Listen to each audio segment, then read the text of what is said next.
উচ্চতর শিক্ষা অর্জনের গুরুত্ব ও প্রয়োজনীয়তা এই বিষয়ে কথা বলবেন আমাদের শ্রদ্ধেয় বড় ভাই ইঞ্জিনিয়ার মোহাম্মদ আশরাফুল ইসলাম ভাই, অ্যাসিস্ট্যান্ট প্রোগ্রামার, এনআরসিসি। ভাইয়ের মূল্যবান বক্তব্য প্রদান করার জন্য অনুরোধ জানাচ্ছি। হ্যালো, আসসালামু আলাইকুম। সবাইকে শুভরাত্রি। আমার কথা কি শোনা যাইতেছে? রিপন, একটু অ্যাকনলেজ করিও। জি জি ভাই, শোনা যাচ্ছে। ঠিক আছে। আচ্ছা, ঠিক আছে, ধন্যবাদ রিপনকে। রিপন এই সেমিনারটার আয়োজন করছে।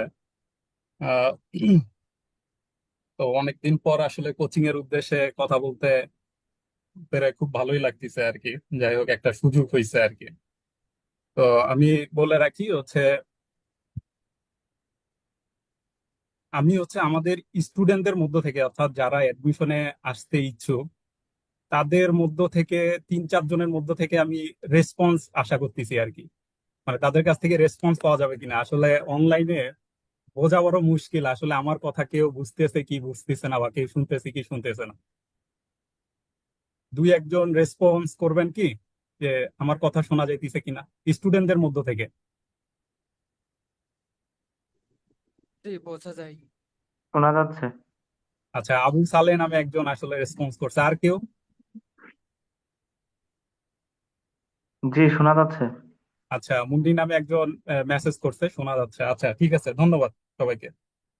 আচ্ছা, আমি আহ, আমার পরিচয় দিই। আমি হচ্ছে এখন আছি হচ্ছে জাতীয় নদী রক্ষা কমিশনে সহকারী প্রোগ্রামার হিসেবে। আমার নাম মোহাম্মদ আশরাফুল ইসলাম। আমি ডুয়েট সিএসসি 15 ব্যাচের একজন স্টুডেন্ট ছিলাম। আমার গ্রাজুয়েশন কমপ্লিট হয়েছে হচ্ছে 2019 সালের নভেম্বরে। আমি এখন বর্তমান যে জায়গায় কর্মরত আছি, এর আগেও হচ্ছে আমার কর্মস্থল ছিল হচ্ছে বাংলাদেশ পল্লী বিদ্যুতায়ন বোর্ড, এজিএম হিসেবে কর্মরত ছিলাম। অ্যাসিস্ট্যান্ট জেনারেল ম্যানেজার আইটি হিসেবে কর্মরত ছিলাম। আমার কর্মস্থল ছিল হচ্ছে গাইবান্ধা পল্লী বিদ্যুৎ সমিতিতে। প্লাস এটা ছাড়াও হচ্ছে আমি ব্যাংকে সুপারিশপ্রাপ্ত হয়েছিলাম।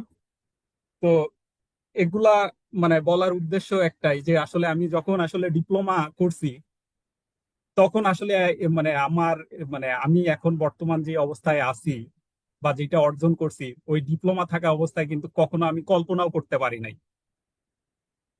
পরিচয়টা দেওয়ার উদ্দেশ্য হলো এটা।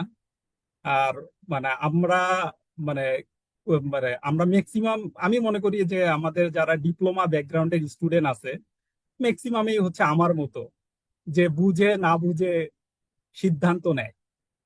মানে সিদ্ধান্ত নেয়ার বিষয়টা আগে আমি প্রথমেই ক্লিয়ার করে দেই। আমার টপিক হচ্ছে উচ্চশিক্ষা অর্জনের গুরুত্ব প্রয়োজনীয়তা। কিন্তু আসলে কেন আমরা উচ্চশিক্ষা অর্জন করব?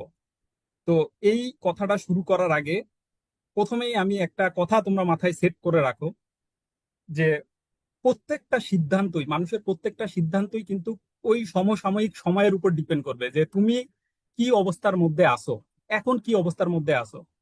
তোমার প্রত্যেকটা সিদ্ধান্ত সমসাময়িক সময়ের উপর ডিপেন্ড করবে। যেমন আমি যদি আমার বর্তমান পজিশন থেকে আমি যদি তোমাদেরকে অ্যাডভাইস দেই, তাহলে কিন্তু হবে না।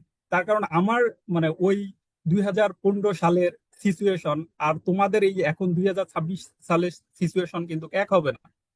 তো প্রত্যেকটা সিদ্ধান্ত কিন্তু আসলে সমসাময়িক, মানে মানুষের জীবনে হচ্ছে সমসাময়িক সময়ের উপরে ডিপেন্ড করে, যে সে কি অবস্থার মধ্যে আছে। এখন আমি যদি বলি যে অনেকের এই হচ্ছে পারিবারিক স্ট্যাটাস জানি না, বা হচ্ছে তাদের অর্থনৈতিক কি অবস্থার মধ্যে আছে, কে কি ঝামেলার মধ্যে আছে, এগুলা কিন্তু আমি জানি না। সেখান থেকে শুধু আমি উচ্চ শিক্ষার বয়ান দিয়েই গেলাম, তাহলে তো হইলো না। তো এখানে আসলে প্রত্যেকটা সিদ্ধান্তই ডিপেন্ড করে প্রত্যেকটা মানুষের সমসাময়িক সময়ের উপরে, যে সে সে সেই সময় মানে ওই সময়ে যখন সিদ্ধান্ত নিবে, ওই সময়ে সে কিরকম স্ট্যাটাসে আছে তার উপর ডিপেন্ড করবে। এখন সে যদি অনেক তার লাইফ স্টাইল অনেক যদি ভালো শেপে থাকে, ভালো অবস্থানে থাকে, তাহলে তার জন্য সিদ্ধান্ত নেওয়া অনেক ইজি। আর যদি সে অনেক স্ট্রাগলের ভিতরে থাকে, যে দেখা গেছে ফ্যামিলির লোকজন অনেক অসুস্থ, তারপরে হচ্ছে দেখা গেছে যে অনেক ঝামেলার মধ্যে আছে, তার ক্ষেত্রে এই সিদ্ধান্ত নেওয়াটা হচ্ছে অনেক কঠিন। তো এইটা বলার উদ্দেশ্য হলো এইটাই, যে প্রত্যেকের সিদ্ধান্ত ডিপেন্ড করবে তার বর্তমান যে অবস্থাটা আছে তার উপর ডিপেন্ড করবে। এখন এর মধ্য দিয়েও হচ্ছে আমাদের সিদ্ধান্ত নিতে হবে, এটাই হচ্ছে একটা বিষয়। আর যখন আমি সিদ্ধান্ত নিয়ে ফেলবো, মনে করো আমি একটা সিদ্ধান্ত নিয়ে ফেললাম, নিয়ে ফেলার পরে এখন ওই সিদ্ধান্তটা আমার সঠিক না ভুল সেটা প্রমাণ করার দায়িত্ব কিন্তু যে সিদ্ধান্ত নিছে তার।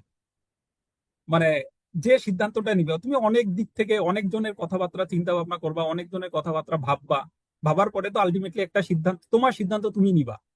নেয়ার পরে এখন ওই সিদ্ধান্তটা ভুল না সঠিক সেইটার প্রমাণ করার দায়িত্ব হচ্ছে তোমার, মানে তোমরা যারা সিদ্ধান্ত নিবা তাদের। এখন সিদ্ধান্ত নেয়ার পরে তখন চিন্তা করা যাবে না যে আমি ভুল করছি বা খারাপ করছি।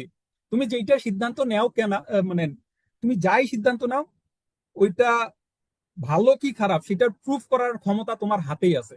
এখন আমরা যে সিদ্ধান্তই নেই না কেন, ওইটা মানে ওইটাতে এফোর্ট দিয়া, মানে তোমার যদি ওইটা ভুল সিদ্ধান্ত হয়, যেমন আমি যদি মনে করি যে আমার কিন্তু হচ্ছে ফার্স্ট টাইম আসলে চান্স হয়নি ডুয়েট এডমিশনে, যখন আমি ছিলাম তখন কিন্তু আমার ফার্স্ট টাইম চান্স হয় নাই, তখন আমি কি করছি, সেকেন্ড টাইমে গেছি। এখন দেখা গেছে ওই সেকেন্ড টাইমে হচ্ছে আমার অনেক, মানে যারা ব্যাচমেট আছে তারাও দেখা গেছে প্রাইভেটে ভর্তি হয়ে গেছে, তারা তাদের কেরিয়ার হয়তো অন্য পাশে দিয়ে হচ্ছে সেটেল করার চিন্তা ভাবনা করছে। কিন্তু দেখা গেছে আমি সেকেন্ড টাইম অ্যাডমিশনে গেছি। তো এখন আমি যখন সেকেন্ড টাইম অ্যাডমিশনে গেছি, সেকেন্ড টাইমও যদি আমি ফেল করতাম, তাহলে তখন কিন্তু আমার এই সিদ্ধান্তটা কিন্তু ভুল হয়ে যেত। কিন্তু দেখা গেছে যে আমি আমার এফোর্ট দিছি বা আমার যে পরিশ্রম আছে, যেটাই করছি, করার পরে যে আলটিমেটলি দেখা গেছে যে আমার যে ফ্রেন্ডটা প্রাইভেট থেকে বিএসসি কমপ্লিট করছে আর আমি যে ডুয়েট থেকে কমপ্লিট করছি, তাদের ম্যাক্সিমাম চেয়ে হচ্ছে আমি ভালো অবস্থানে আছি, ম্যাক্সিমামের চেয়ে। হয়তো দুই একজন ব্যতিক্রম। ওই দুই একজন ব্যতিক্রম কি, যারা তাদের সিদ্ধান্তটা নিয়ে নিছে, যেমন আমার দুইটা ফ্রেন্ড আছে যারা ডুয়েটে ডুয়েটে পড়ালেখা করে নাই, কিন্তু আমার চেয়েও হয়তো আবার অনেক ভালো অবস্থানে আছে, ডুয়েটে পড়ালেখা করে নাই, কিন্তু তারা কিন্তু ওই তাদের যে সিদ্ধান্তটা ছিল ওই সিদ্ধান্তটার প্রতি তারা ডেডিকেটেড ছিল, এবং ওই সিদ্ধান্তটা যে তাদের সঠিক এইটা তারা প্রমাণ করার জন্য দিন রাত পরিশ্রম করছে। যার কারণে দেখা গেছে তারা আমারও বিট করতে পারছে, ডুয়েটে পড়ালেখা না করে আমারও বিট করতে পারছে। কিন্তু তারাও যে উচ্চশিক্ষা করে নাই বিষয়টা তা না, তারাও কিন্তু প্রাইভেট থেকে উচ্চশিক্ষা অর্জন করছে। তো আহ, পড়ার পরেই কিন্তু আলটিমেটলি তাদের ভালো কিছু হয়েছে। তো আসলে লাইফে হায়ার স্টাডি করার দরকার আছে। প্রথম কথা হচ্ছে যে আমরা যারা, আমি তো জানি যে আমরা যারা ডিপ্লোমা ব্যাকগ্রাউন্ডের, আমাদের আসলে পলিটেকনিক গুলাতে আসলে কিভাবে সময় যায়, আবার কিভাবে আমাদেরকে পড়ালেখা করা হয়, সবকিছু সামগ্রিক ধারণা আমাদের ভিতরে আছে। এবং গাজীপুরে যখন তোমরা আসবা, এখানে তো যখন তোমরা মানে একটা আহ, মানে দিন রাত এক করে যখন পড়ালেখা করবা, বা এইটার যে একটা এনভায়রনমেন্ট, তুমি টোটালি মানে দুইটা আলাদা পরিবেশ, তুমি কখনো এক করতে পারবে না। যে তুমি যখন পলিটেকনিকে ছিলা, পলিটেকনিক্যাল লাইফ স্টাইল আর হচ্ছে গাজীপুরের লাইফ স্টাইল, দুইটা কিন্তু একদম কমপ্লিট আলাদা। দেখা গেছে যেই ছেলে, তুমি দেখা গেছে যে পলিটেকনিকে শুধু পরীক্ষার সময় ছাড়া পড়ালেখা করতা না, সেই ছেলে তুমি যখন গাজীপুরে আসবা, যখন তোমার পরীক্ষা নাই তখনও তুমি কোনো একটা বিষয় নিয়ে স্টাডি করতেছো বা অ্যানালাইসিস করতেছো বা তোমার বেসিকটা ক্লিয়ার করার ট্রাই করতেছো। তো দুইটা পরিবেশেই কিন্তু হচ্ছে আলাদা। তো এইটা আসলে মানে না আসলে বা ওই এনভায়রনমেন্টের ভিতরে না ঢুকলে এটা কিন্তু তুমি সহজে বুঝতে পারবা না। তো এটা একটা বিষয় গেল। তো আমার উচ্চশিক্ষা ডিসিশনটা কিরকম হয়েছে, যে ম্যাক্সিমামের দেখা গেছে, যেমন আমার ক্ষেত্রে যে আমার এসএসসি রেজাল্ট খারাপ হয়েছে। আমাদের এটা কমন, লাইফে এটা সবারই কমন একটা ফেনোমেনন, যে আমরা সবার এইটা একটা, যে রেজাল্ট খারাপ ঠিক আছে তাহলে কারিগরিতে দিয়ে দাও। তো আমারও যখন দেখা গেছে যে এসএসসি রেজাল্ট খারাপ হয়ে গেছে, আমি গেছি পলিটেকনিকে গেছি। এখন পলিটেকনিকে গিয়ে হচ্ছে যখন হচ্ছে ডিপার্টমেন্টের কথাবার্তা আসলো, মানে আমার ডিপার্টমেন্টের নাম হচ্ছে কম্পিউটার সায়েন্স ইঞ্জিনিয়ারিং, তখন অনেক এক ভাই এর সাথে আমি কথাবার্তা বলি। ওই ভাই হচ্ছে কুয়েট থেকে বিএসসি করছে। তো এখন ওই ভাই বলছিল যে ঠিক আছে তুই কম্পিউটার নিয়ে পড়ালেখা করতে চাস, ঠিক আছে কম্পিউটার নিয়ে পড়ালেখা করতে গেলে মানে অবশ্যই বিএসসি করা লাগবে। বিএসসি করলে কম্পিউটার অনেক চাকরি আছে, আর বিএসসি করতে না পারলে ডিপ্লোমা করে কোনো লাভ নাই। তো আমার মানে আমার এত কিছু তখন আর ভাবার দরকার হয় নাই, আমি জাস্ট এই কথাটাই ধরে আগাইছি যে যেভাবেই হোক আমার হচ্ছে বিএসসি ইঞ্জিনিয়ারিং কমপ্লিট করতে হবে। এবং আলটিমেটলি আমি যখন হচ্ছে মানে ডিপ্লোমা কমপ্লিট করার পর তারপর ডুয়েট যখন কমপ্লিট করলাম, ডুয়েট কমপ্লিট করার পরে আমরা তো এমন স্টুডেন্ট যারা হচ্ছে ডিপ্লোমার পোস্টেও আবেদন করতে পারতাম এবং হচ্ছে বিএসসির পোস্টেও আবেদন করতে পারতাম। মানে যারা ডুয়েট থেকে গ্রাজুয়েশন কমপ্লিট করছে। তো এখন আমি যে দেখলাম যে সিএসসির জন্য আমি বলতেছি, আমি দেখলাম যে আমাদের হচ্ছে জব ফিল্ডের যে অবস্থা, ডিপ্লোমার চেয়ে হচ্ছে বিএসসিরই হচ্ছে জব ফিল্ডের অবস্থা অনেক ভালো। মানে ডিপ্লোমার যদি কোনো একটা সেক্টরে দেখা যায় যে হচ্ছে 2 পোস্ট বা 3 পোস্টের সার্কুলার হয়, অন্য আরেকটা প্রতিষ্ঠান দেখে বিএসসির ওখানে হচ্ছে 7 জন বা 8 জন চাইতেছে। এটা আমি পাওয়ার সেক্টরের ক্ষেত্রে বলতেছি। আর টোটাল ব্যাংকিং সেক্টর যেটা আছে, টোটাল বাংলাদেশের যে ব্যাংকিং সেক্টর আছে, এটা তো সিএসসি সার্কুলার অভাব নাই। মানে সার্কুলার দিলেই হচ্ছে 100-150 নিচের আমি কখনো পোস্ট দেখি নাই, 100-150।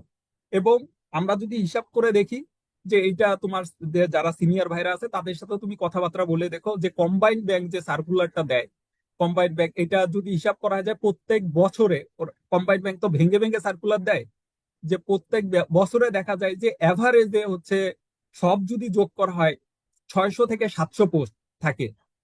600 থেকে 700 পোস্ট থাকে, যেগুলা হচ্ছে তোমার হচ্ছে কম্পিউটারের বিএসসি ইঞ্জিনিয়ারদের জন্য রিক্রুইট করার জন্য।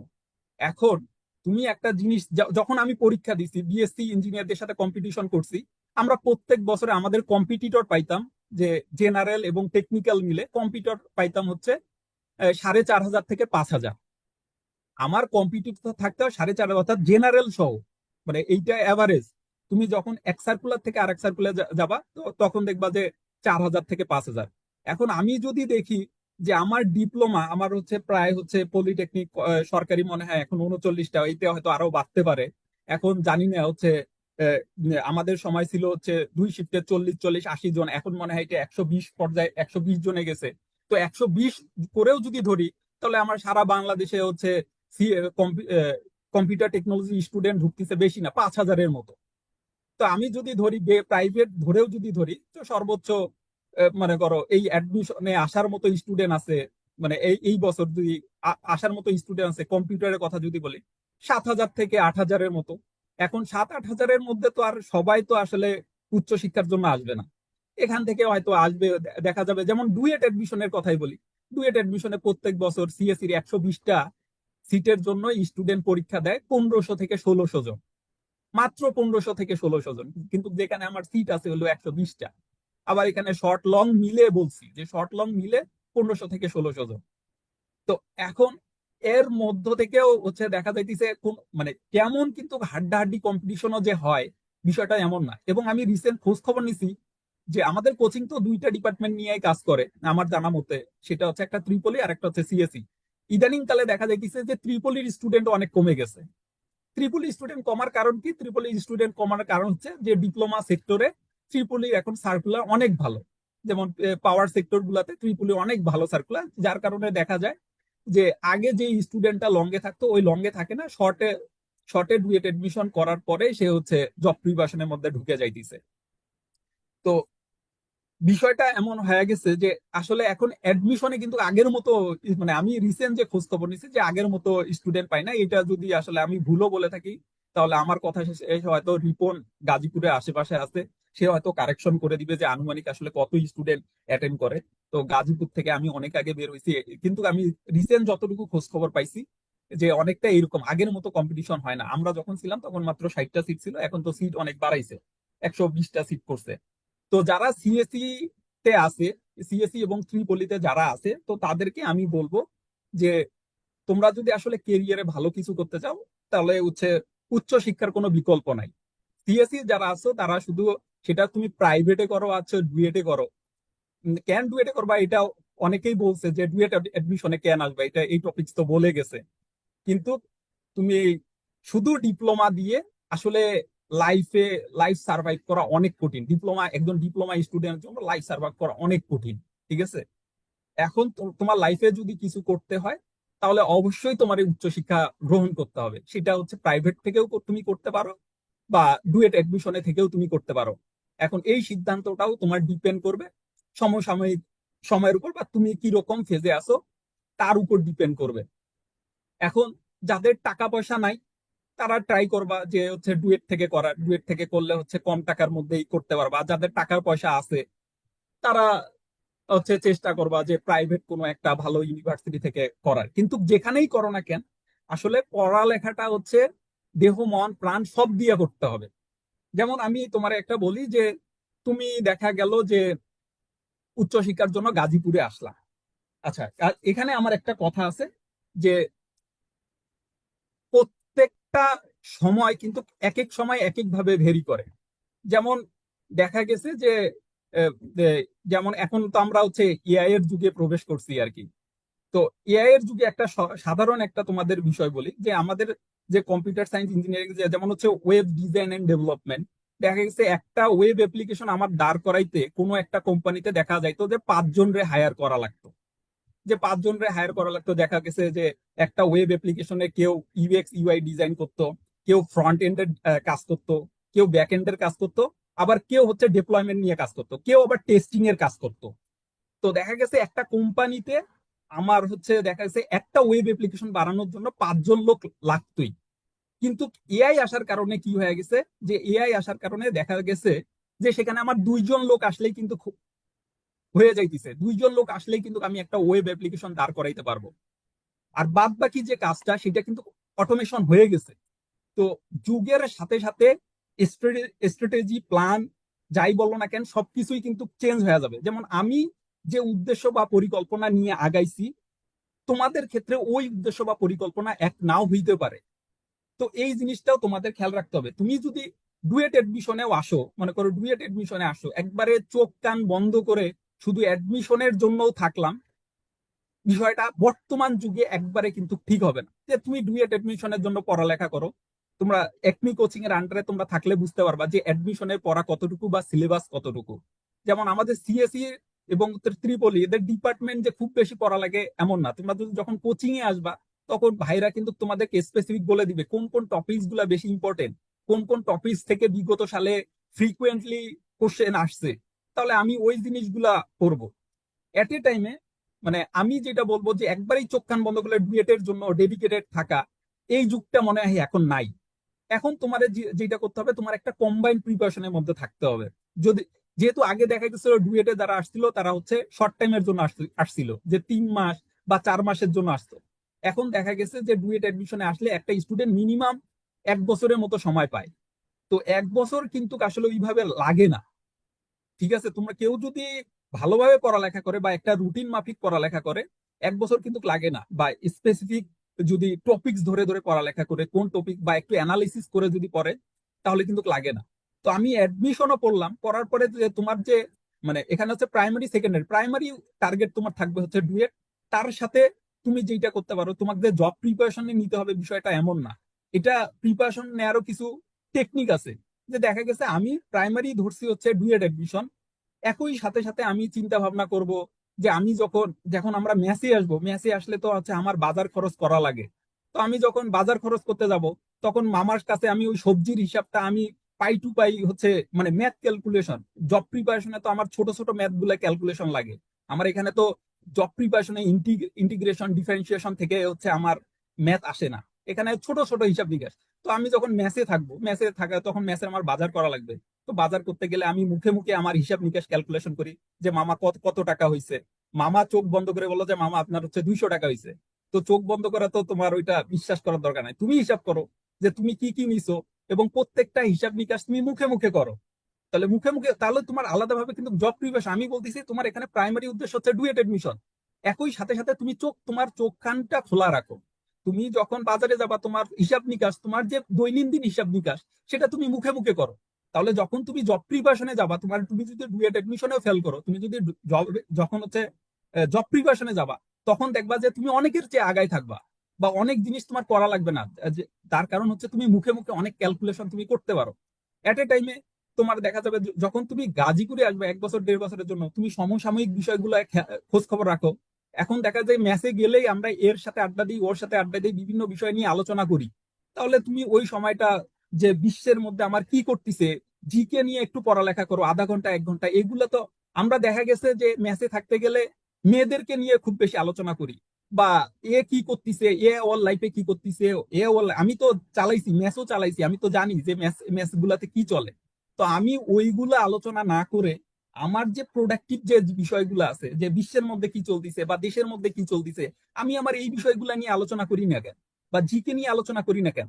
তাহলে দেখা যাবে যে হ্যাঁ আমি ডুয়েট এডমিশনে আছি, আমি এখানে ফোকাসে আছি, একই সাথে সাথে আমার মানে যে ম্যাথের যে ছোট ছোট হিসাব নিকাশ বা হচ্ছে আমার যে জিকেটা, এগুলা কিন্তু আমি আপডেট রাখতেছি।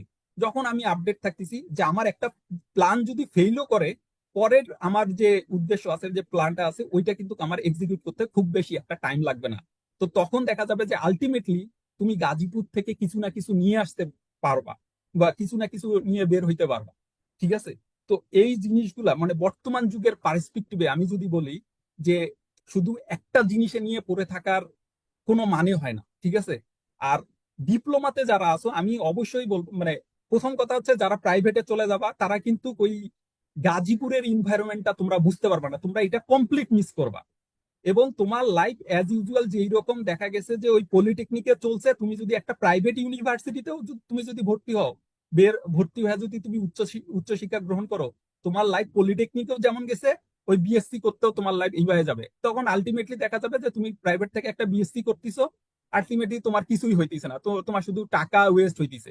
কিন্তু এইখানে তুমি যদি গাজীপুরে আসো, জাস্ট আমি বলবো যে তোমরা জাস্ট একটা বছরের একটা টার্গেট নিয়ে গাজীপুরে আসো। গাজীপুরে আসলে ডিপ্লোমার স্টুডেন্ট অনেক কিছু জানতে পারবা। এখানে গাজীপুরে আসলে তোমার দেখা যাবে তোমার উচ্চ শিক্ষার রাস্তাটাও অনেক সহজ হয়ে যাবে, প্লাস হচ্ছে তোমার আউট নলেজ যেটা আছে এইটাও অনেক ইনক্রিজ করবে, ডে বাই ডে ইনক্রিজ করবে। এবং তুমি আশেপাশের লোকজন দেখা তুমি একটা ডিফারেন্ট, মানে যে ডিপ্লোমার স্টুডেন্টরা হঠাৎ করে যে পরিবর্তন হয় বা তাদের মেধার যে বিকাশ ঘটে, সেটা তুমি বুঝতে পারবা যে আসলে গাজীপুরে আসার পর একটা স্টুডেন্ট হঠাৎ করে কি রেভলিউশন হয়, কি পরিবর্তন হয়। ঠিক আছে? তো বিষয়টা হলো এরকম। আমার মানে কথা বলার উদ্দেশ্য হচ্ছে উচ্চশিক্ষার গুরুত্ব তোমরা বুঝতে পারছো। আমি একদম এক্সাম্পল ধরে বলছি যে যারা সিএসসি এবং ত্রিপলির স্টুডেন্ট যারা আছো, আমি তোমাদেরকে বলেই দিছি, আমি একদম একটা বিষয় নিয়ে বলছি যে সিএসসির স্টুডেন্ট, তো আমি বলছি যে বিএসসি কমপ্লিট না করতে পারলে মানে তুমি তোমার কেরিয়ার গ্রোথ থাকবেই না। তুমি এখন যেটা যেখানেই করো, তোমার কেরিয়ার গ্রোথ যদি তুমি পাইতে চাও, তাহলে তোমার অবশ্যই তোমার উচ্চশিক্ষা গ্রহণ করতে হবে। উচ্চশিক্ষার বিকল্প কোনো কিছু নাই। ঠিক আছে? সিএসসি তে যারা আছে এবং ত্রিপলিতে যারা আছো, উচ্চশিক্ষা গ্রহণ না করলে তোমাদের যে ওই যে গবেষণা করার মন মানসিকতা বা কোনো একটা বিষয় নিজে নিজে কিভাবে গবেষণা করে শেখা যায় বা বোঝা যায়, বা একটা জিনিস কারো হেল্প ছাড়া যে কোনো কিছু অর্জন করা যায়, এগুলা তোমরা হায়ার স্টাডি ছাড়া তোমাদের ভিতরে কখনো এগুলা অটোমেটিক আসবে না। যখনই তুমি উচ্চশিক্ষা গ্রহণ করবে, তখনই কিছু কিছু প্রপার্টিজ আছে যেগুলো আছে ইনহেরিট, অটোমেটিক তোমার ভিতরে চলে আসবে। আর সহজ কথা আমি তোমার বলি যে ডিপ্লোমা কমপ্লিট করার পর তোমার যদি অপশন থাকে এখন দুইটা, যখন তুমি হায়ার স্টাডি করবা তোমার এই অপশন হয়ে যাবে 20টা। অর্থাৎ তোমার কেরিয়ারের সেক্টর হয়ে যাবে 20টা। এখন ডিপ্লোমা করছো, ঠিক আছে, ভালো কথা, একটা ডিপ্লোমা তুমি কমপ্লিট করছো, তোমার একটা মাইলস্টোন কমপ্লিট হয়েছে। এখন তোমার তোমার যে কেরিয়ার, তুমি এটা দুইটা সেক্টরে সাজাইতে পারবা। যখন তুমি বিএসসি করবা, তখন তুমি কেরিয়ার এটা হচ্ছে 20টা সেক্টরে সাজাইতে পারবা। বিষয়টা হচ্ছে অনেকটা এইরকম। আর যাদের ফ্যামিলিতে একদম ক্রাইসিস আছে বা উচ্চশিক্ষা করার কোনো ওয়ে নাই, তখন তারাও হচ্ছে, তোমরাও যদি সিদ্ধান্ত নাও সবসময় নিজেদের ভিতরে হায়ার স্টাডি করতে হবে বা পড়ালেখা করতে হবে, এই মন মানসিকতাটা নিজেদের ভিতরে রাখো। বা আমার যখন সুযোগ হবে, যেভাবেই সুযোগ হোক আমি উচ্চশিক্ষাটা গ্রহণ করব, এই মানে তোমাদের যদি ফ্যামিলির অবস্থা খুবই খারাপ থাকে, তোমরা অ্যাটলিস্ট এই জিনিসটা একটু খোঁজ খবর রাখো। এখন আহ, বিষয়টা সমসাময়িক আরো একটা বিষয় নিয়ে তোমাদের সাথে কথা বলতে চাই, যে রিসেন্ট যে এখন তোমরা জানো যে বিএসসি ইঞ্জিনিয়ার এবং হচ্ছে ডিপ্লোমা দের মধ্যে একটা গ্যাঞ্জাম, লাইক মানে গ্যাঞ্জাম মোটামুটি লেগেই আছে। তো আমি তোমাদেরকে যেটা বলতে চাই যে ডিপ্লোমার কম্পিউটারের ক্ষেত্রে আমি যদি বলি যে এখন বিএসসি ইঞ্জিনিয়ার যারা যে এই আন্দোলনটা করতেছে, যে কম্পিউটারদের জন্য আমি বলতেছি যে কম্পিউটারে যারা পরীক্ষা দেয়, সাব অ্যাসিস্ট্যান্ট ইঞ্জিনিয়ার যারা পরীক্ষা দেয়, বা ডিপ্লোমা লেভেলের যে পোস্ট গুলো আছে এইগুলাতে যারা পরীক্ষা দেয় কম্পিউটারের ক্ষেত্রে, এটা কিন্তু অনেক আগে থেকে এই পরীক্ষাগুলা বাইরের যারা স্টুডেন্ট আছে, রুয়েট চুয়েট কুয়েট এবং হচ্ছে বিজ্ঞান ও প্রযুক্তি যারা আছে, তারা কিন্তু আগের থেকেই দিয়ে আসতেছিল। এইটা যে নতুন করে কম্পিউটারের ক্ষেত্রে আমি বলতেছি, তো তুমি দেখো ডেস্কোর রিসেন্ট একটা সার্কুলার দিছে, ডিপিডিসি সার্কুলার দিছে, জ্যাম পোস্ট গুলাতে কিন্তু বিজ্ঞান প্রকৌশল প্রযুক্তি বিশ্ববিদ্যালয় যেগুলো, এদেরকে কিন্তু পরীক্ষা দেওয়ার সুযোগ দিচ্ছে। তারপর রুয়েট চুয়েট, এবং আমরাও যখন পরীক্ষা দিছি ডিপিডিসি তে জ্যাম পোস্টে যখন পরীক্ষা দিছি, তখন দেখা গেছে 8 জন কি 9 জন ডিপ্লোমা ক্যান্ডিডেট ছিল, 17 জন পোস্ট ছিল, 8 জন কি 9 জন হচ্ছে ডিপ্লোমা ক্যান্ডিডেট ছিল, আর বাকিগুলা কিন্তু ওই জেনারেল ইউনিভার্সিটি থেকে চান্স পাইছে, তারাই কিন্তু টিকছে। তো এইটা কিন্তু অনেক আগের থেকে তারা কিন্তু পরীক্ষা দেওয়ার সুযোগটা পাইছে। তো এইটা আজ হোক কাল হোক কিন্তু তাদের সাথে তোমাদেরকে কম্পিটিশন করেই কিন্তু ঢুকতে হবে। এবং এটা তো আমি বলে দিলাম যে কম্পিউটার টেকনোলজি যারা আছে তাদের কিন্তু অলরেডি তাদের সাথে কম্পিটিশন করেই জব পাওয়া লাগতেছে। পাওয়ার সেক্টরে যত জব আছে সব কিন্তু কম্পিটিশন করেই পাওয়া লাগতেছে। এবং ব্যাংকিং যেগুলো আছে, ব্যাংকিং সেক্টরে তো হচ্ছে ডিপ্লোমার কোনো পোস্ট নাই, ঠিক আছে? তো সিএসসি তে যারা আসো তাদেরকে আসলে মানে উচ্চ শিক্ষা ছাড়া উপায় নাই। এখন 2-1 জন যারা আছো তারা অনেক ভালো কাজ কাম পারো, তারা কাজ কামের প্রতি অনেক আগের থেকেই প্যাশনেট, দেখা যাবে যে টেকনিক্যালি অনেক সাউন্ড। আমাদের আমি তো এখন হচ্ছে দেখা গেছে যে জব সেক্টরে আছি। তো আমাদের একটা প্রবলেম আছে, মানে এটা আমি ভাইদের কাছেও শুনছিলাম, এখন আমি সেটা নিজেরাও রিয়েলাইজ করতে পারি। সেটা আমি আমাদের একটা প্রবলেম, সেটা হচ্ছে প্রেজেন্টেশন স্কিল। এইটা খুবই প্রবলেম। যেমন আমি হচ্ছে পল্লী বিদ্যুতে হচ্ছে চাকরি বাকরি করছি। তো দেখা গেছে যে আমাদের পোলাপাইন যারা আছে তারা দেখা গেছে যেই হোক মানে হালকা হইলেও টেকনিক্যালি অনেক সাউন্ড থাকে, কিন্তু ওই জেনারেল পোলাপাইন দেখা গেছে যে ওই রকম টেকনিক্যালি সাউন্ড না হলেও ওরা কিন্তু জাস্ট কোনো কোনো কাজ যদি ওরা নাও করে, কিন্তু দেখা গেছে এমন ভাবে উপস্থাপন করে যে কাজটা মনে হয় ওই করছে, কিন্তু ব্যাকএন্ডের কাজটা কিন্তু সে কাউকে না কারো মাধ্যমে কিন্তু করাই নিছে, কারো মাধ্যমে কি কিন্তু কথার মাধ্যমে দিয়ে করাই নিছে। তো জেনারেলের স্টুডেন্টরা কিন্তু এই প্রেজেন্টেশনের দিক দিয়ে কিন্তু অনেক আগায় আছে। এখন এই ডিপ্লোমার স্টুডেন্টদের জন্য তো মানে তোমাদের যদি আমাদের যে এই প্রবলেম, শুধু বলবো না যে সামগ্রিক ভাবে বলবো যে আমাদের এই প্রবলেম গুলা যদি আমরা সমাধান করতে চাই, আমাদের কিন্তু অবশ্যই উচ্চশিক্ষা অর্জন করতে হবে। যখন তুমি একটা উচ্চশিক্ষা করতে আসবা, দেখা গেছে যে তুমি ডিপ্লোমাতে হচ্ছে কোনো একটা পাওয়ার পয়েন্ট প্রেজেন্টেশনও দেও নাই, কিন্তু যখন হায়ার স্টাডি করতে আসবা তখন দেখা যাবে স্যারদের সামনে বা একটা টিচার স্টুডেন্ট সবার সামনে তুমি হচ্ছে প্রত্যেক সেমিস্টারে 2টা একটা করে প্রেজেন্টেশন দিতেছো। তো অটোমেটিক দেখা যাবে তো তোমার প্রেজেন্টেশন স্কিল হচ্ছে গ্রো করবে। তো দেখা যাক আলটিমেটলি দেখা যাচ্ছে মানে আমি কাজের সেক্টরে বলতেছি যে আমরা কাজ কাম অনেক ভালো করতেছি, কিন্তু আমাদের প্রেজেন্টেশন স্কিল থাকার কারণে দেখা গেছে আমি ওইটা সঠিকভাবে উপস্থাপন করতে পারতেছি না, যার কারণে আমি ক্রেডিটও নিতে পারতেছি না, মনে করতেছি যে আমি কোনো কাজ পারি না, বা কোনো একটা আমি ঠিকই কাজ করতে প্র্যাকটিক্যালি আমি কাজ কাম করতে পারতেছি, কিন্তু আমি প্রেজেন্টেশন যখন দিতেছি তখন আমি বলতে পারতেছি না। তো তখন আলটিমেটলি তো আমার কাজ হইতেছে কিন্তু রেজাল্টটা তো জিরো আসতেছে। আর জেনারেল যারা আছে তারা হয়তো কাজ করতেছে না, কিন্তু ক্রেডিটটা ঠিকই নিতেছে। এটা উপরের লেভেলে যারা আছে এই বিষয়টা দেখবা যে খুব ব্যাপকভাবে তুমি দেখতে পারবা।